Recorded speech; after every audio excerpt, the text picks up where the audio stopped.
السلام عليكم ورحمة الله وبركاته. هنعمل معاكم طريقة رز بلبن جميلة جدا وسهلة وبسيطة. ما تنسوش تعملوا لايك مع قناة صافية منوعة في المطبخ. يلا نبدأ في المكونات.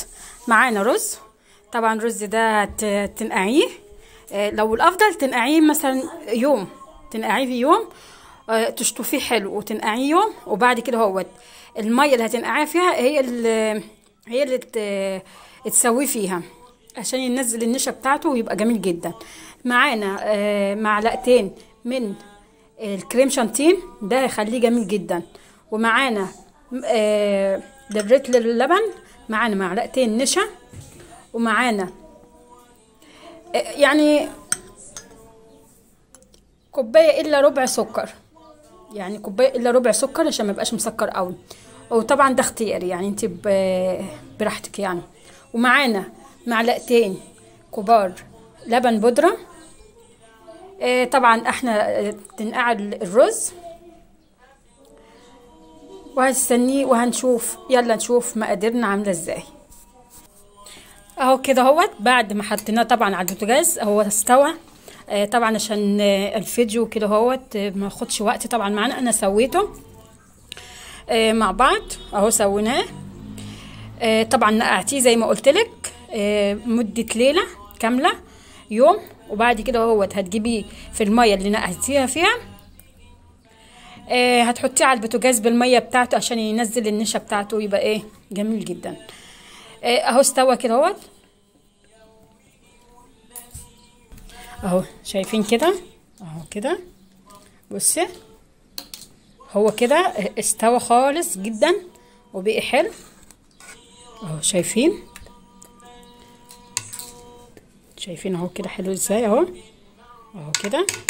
هنحط عليه طبعا اللبن كده، شايفين كده اهوت.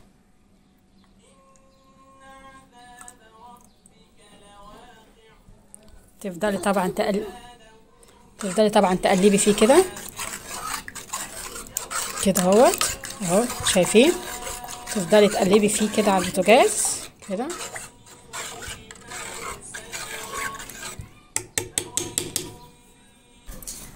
اهو. شايفين كده هنفضل نقلب فيه كده،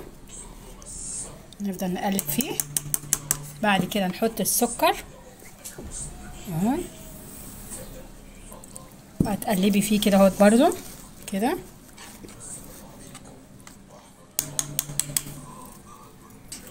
اهو. شايفين اهو كده بعد ما حطينا له السكر كده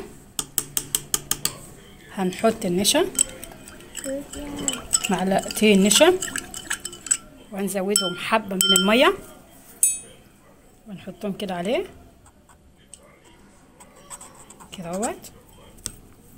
وهنسيبه طبعا لحد ما يدينا القوام الحلو كده اهوت. شايفين اهو كده اهو، شايفين قوامه كده حلو ازاي اهو كده اهوت. شايفين اهو كده،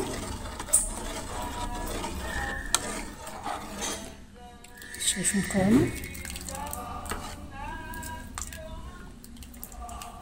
شايفين كده. بقى هتحطي معلقتين من اللبن البودره، جميل جدا، هيخلي لك طعم وريحه حلو قوي في الرز. يلا نبدا كده اهوت اهو كده. عملناه بالمنظر ده كده، لبن بودره معانا معلقتين هنحطهم فيهم كده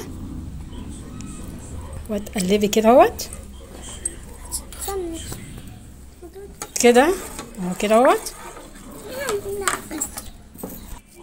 اهو كده. نجيب الفانيليا، ورقتين من الفانيليا هنحطهم كده اهوت.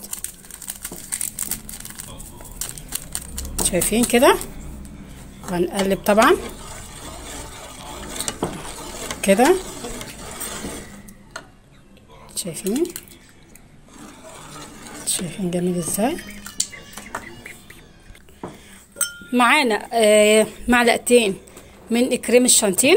هتسيب الرز طبعا يبرد شويه. بعد ما حطيتي معلقتين من لبن البودره والفانيليا هتحطي معلقتين من كريم الشانتين عشان يديله ريحه وطعم جميل جدا. اهو كده هنعمله كده. هناخد حبه من الميه، حبه حلوين كده صغيرين اهو، شايفين كده اهو كده اهوت، شايفين اهو كريم الشانتين كده اهوت.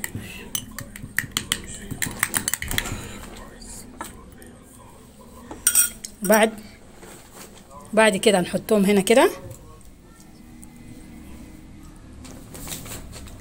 كده، وهنفضل نقلب كده، شايفين كده اهوت، شايفين اهو كده اهوت.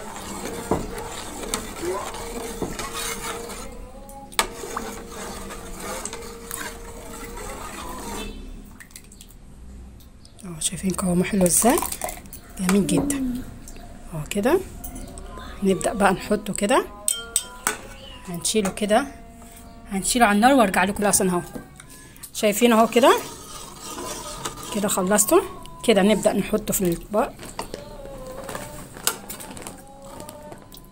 كده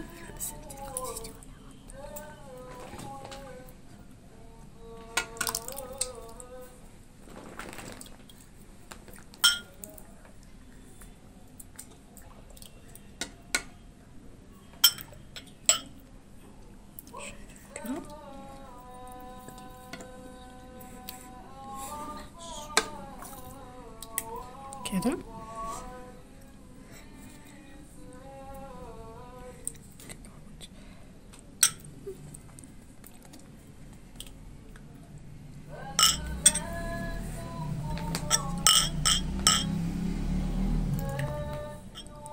طبعا عندك مكسرات، عندك جوز هند، عايزه تعمليه مثلا تحطيه في اطباق او تحطيه في الفرن، يبقى رز فرن، يبقى جميل جدا.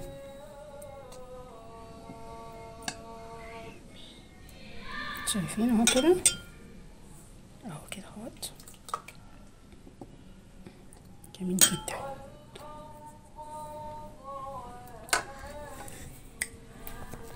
شايفين جميل. طبعا افضل حاجه تسيبيه على الرخامه مده ساعه، ما تحطوش طبعا في التلاجة على طول، عشان يعمل لك الوش اللي بتشوفيه في المحلات، اللي هو ايه، وش بيبقى مكرمش كده، بيبقى حلو. سيبيه طبعا يبرد خالص، وبعد كده تحطيه في التلاجة، هيبقى جميل جدا.